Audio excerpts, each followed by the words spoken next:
আসসালামু আলাইকুম। সংবাদে আপনাদের সবাইকে স্বাগত জানাচ্ছি। আমি ফিরোজ তোহা। শুরুতেই আরবে কেবলস সংবাদ শিরোনাম।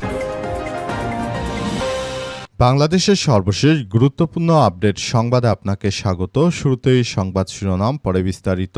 প্রথমেই জানাবো, শিবির ছাত্রদল মুখোমুখি, রোকেয়া বিশ্ববিদ্যালয়ে ১৪৪ ধারা জারি।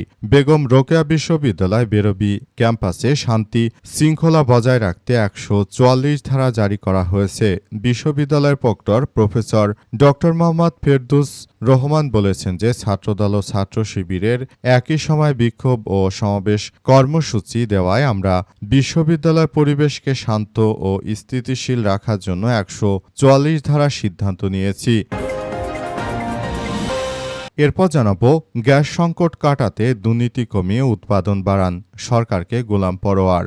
গ্যাস সংকট মোকাবেলায় জরুরি ভিত্তিতে মহেশখালীর এলএনজি টার্মিনালের ত্রুটি দূর করার জন্য সরকারের প্রতি দাবি জানিয়েছেন জামাত ইসলামের সেক্রেটারি জেনারেল মিয়া গোলাম পরোয়ার। তিনি সরকারকে উদ্দেশ্য করে বলেন, তিতাস, বিবিআনা সহ প্রধান প্রধান গ্যাস ক্ষেত্রগুলোতে বিনিয়োগ বাড়িয়ে উৎপাদন বৃদ্ধি করুন, দুর্নীতি কমিয়ে গ্যাস উত্তোলনে অর্থ বিনিয়োগ করুন।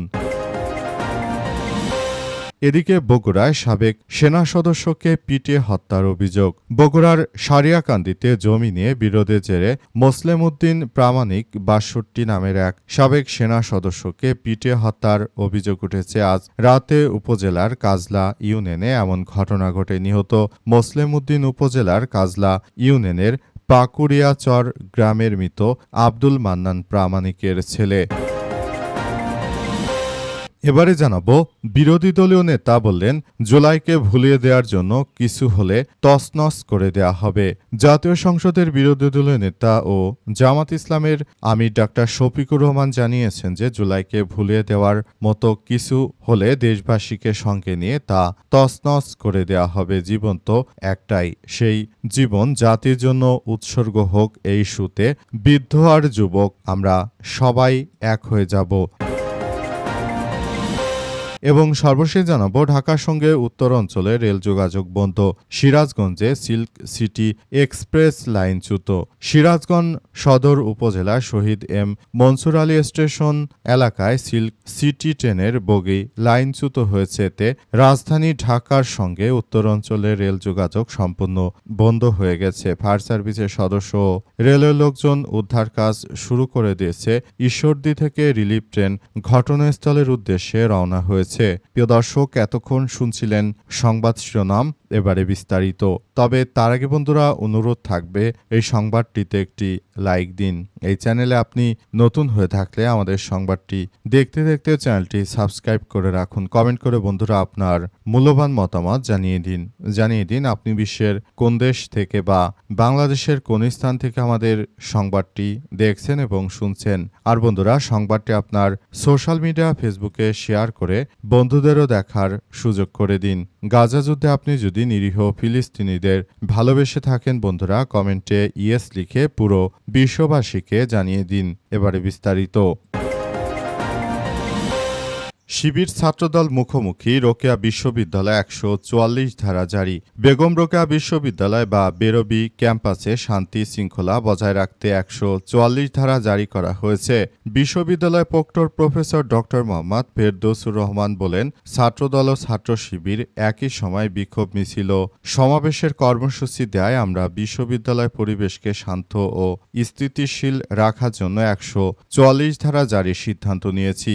এর আগে বাংলাদেশ ইসলামী ছাত্র শিবির রংপুর মহানগর শাখা বিকাল ৫টা ৩০ লালবাগ চত্বর থেকে আবু সাইদ চত্বর পর্যন্ত বিক্ষোভ মিছিল সমাবেশের ঘোষণা দেয়। রংপুর মহানগর ছাত্রদল বিকাল ৪টায় আবু সাইদ চত্বর পার্কের মোড়ে বিক্ষোভ মিছিল প্রতিবাদ সভার ঘোষণা দেয়। সোমবার বিশ্ববিদ্যালয়ের স্বাধীনতা স্মারক মাঠে জুলুমের বিরুদ্ধে জুলাই শীর্ষক একটি প্রদর্শনীতে ব্যানার টানানোকে কেন্দ্র করে ছাত্রদল ও ছাত্র শিবিরের নেতাদের মধ্যে দফায় দফায় হামলা হয়েছে। বেগম রোকেয়া বিশ্ববিদ্যালয়ের শিক্ষার্থীদের সেখানে দেখা গেছে যে বিএনপির যারা ছাত্রদলের নেতাকর্মী রয়েছে তাদেরকে সেখান থেকে লাঠিসোঁটা নিয়ে দাবড়ানো হচ্ছে। এতে ওই এলাকায় চরম আতঙ্ক বিরাজ করছে। দিয়েছে। এ অবস্থায় আসলে সবাই বলাবলি করছে যে বিএনপির নেতাকর্মীরা হচ্ছে কাগুজে বাঘ, কারণ তারা কাগুজে বাঘ না হলে এই ধরনের কার্যক্রমের মধ্য দিয়ে সবাইকে আসলে খুবই ভীতু দেখাতো না। তারাও শিবিরের বিরুদ্ধে প্রতিরোধ গড়ে তুলত, কিন্তু তারা পারেনি, বরং তারা মার খেয়ে বিশ্ববিদ্যালয় ছেড়ে পালিয়েছে। গ্যাসের সংকট কাটাতে দুর্নীতি কমিয়ে উৎপাদন বাড়ান সরকারকে গোলাম পরোয়ার। গ্যাস সংকট মোকাবেলায় জরুরি ভিত্তিতে মহেশখালীর এলএনজি টার্মিনালের ত্রুটি দূর করার জন্য সরকারের প্রতি দাবি জানিয়েছে জামাত ইসলামের সেক্রেটারি জেনারেল অধ্যাপক মিয়া গোলাম পরোয়ার। তিনি সরকারকে উদ্দেশ্য করে বলেছেন, তিতাস, বিবিয়ানা সহ প্রধান গ্যাস ক্ষেত্রগুলোতে বিনিয়োগ বাড়িয়ে উৎপাদন বৃদ্ধি করুন, দুর্নীতি কমিয়ে গ্যাস উত্তোলনের অর্থ বিনিয়োগ করুন। আজ রাতে রাজধানীর মগবাজারে জামাতের কেন্দ্রীয় কার্যালয়ে আয়োজিত প্রেস ব্রিফিংয়ে তিনি এমন কথা বলেন। গোলাম পরোয়ার বলেন যে আমরা জুলাই গণ অভ্যুত্থানের পর ক্ষমতাসীনদের কাছে আশা করেছিলাম কোটি কোটি মানুষের এই রক্তঝরা গণ অভ্যুত্থানের সুফল মানুষ পাবে, কিন্তু সরকারের 5 মাস অতিবাহিত হলেও চারদিক থেকে মানুষের ক্ষোভ, বঞ্চনা এবং দুর্ভোগ এত পরিমাণ বৃদ্ধি পেয়েছে যে সরকারের দায়িত্বশীলরা এখন বিভিন্ন জায়গায় প্রশ্নের মুখোমুখি হয়েছেন এবং মানুষ ভুয়া ভুয়া শব্দ উচ্চারণ করে বেড়াচ্ছে। তিনি আরও জানান যে আজ জনদুর্ভোগের পাশাপাশি লুটপাট, চাঁদাবাজি, রাহাজানি, খুন এবং ক্ষমতাসীন দলের প্রতিটি স্তরে আগে ফ্যাসিবাদী যুগের মতো দুর্নীতি এবং দলীয়করণ একটা সিন্ডিকেট যেন জাতির ঘাড়ে চেপে বসেছে। তিনি আরও বলেন, দেশে বর্তমানে দৈনিক 380 কোটি ঘনফুট গ্যাসের চাহিদার বিপরীতে সরকার সরবরাহ করছে মাত্র 215 কোটি ঘনফুটের কম, ফলে প্রতিদিন 165 কোটি ঘনফুট গ্যাসের ঘাটতি তৈরি হয়েছে। মা বোনেরা চুলা জ্বালাতে পারছে না, অনেকে রাজপথে হাঁড়ি কড়াই নিয়ে মিছিল করছে। গোলাম পরোয়ার বলেন যে মহেশখালী এলএনজি টার্মিনালে যান্ত্রিক ত্রুটি দেখা দিয়েছে।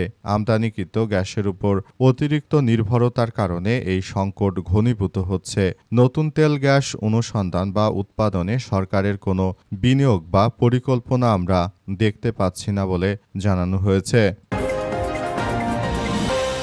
বগুড়ার সাবেক সেনা সদস্যকে পিটিয়ে হত্যার অভিযোগ। বগুড়ার সারিয়াকান্দিতে জমিনে বিরোধের জেরে মুসলিম উদ্দিন প্রামাণিক ৬২ নামের এক সেনা সদস্যকে পিটিয়ে হত্যার অভিযোগ উঠেছে। রাতে উপজেলার কাজলা ইউনিয়নে এমন ঘটনা ঘটে। নিহত মুসলিম উদ্দিন উপজেলার কাজলা ইউনিয়নের পাকুড়িয়াচর গ্রামের মৃত আব্দুল মান্নান প্রামাণিকের ছেলে। নিহত পরিবার ও পুলিশ সূত্র থেকে জানা গেছে যে একই গ্রামের দুদু সরকারের ছেলে নান্টু সরকারের সঙ্গে মুসলিম উদ্দিনের জমিজমা এবং গোচারণ ভূমি বিক্রি করা নিয়ে দীর্ঘদিন ধরে বিরোধ চলছিল।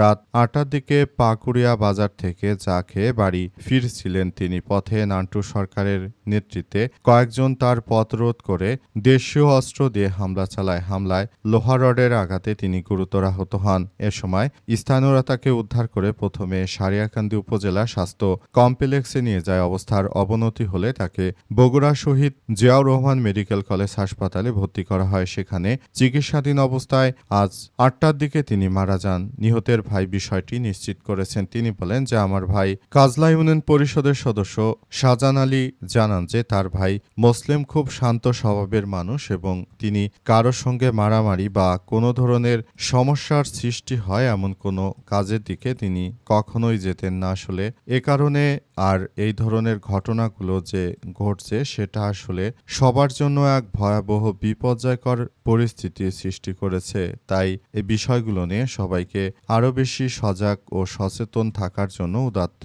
আহ্বান জানানো হচ্ছে।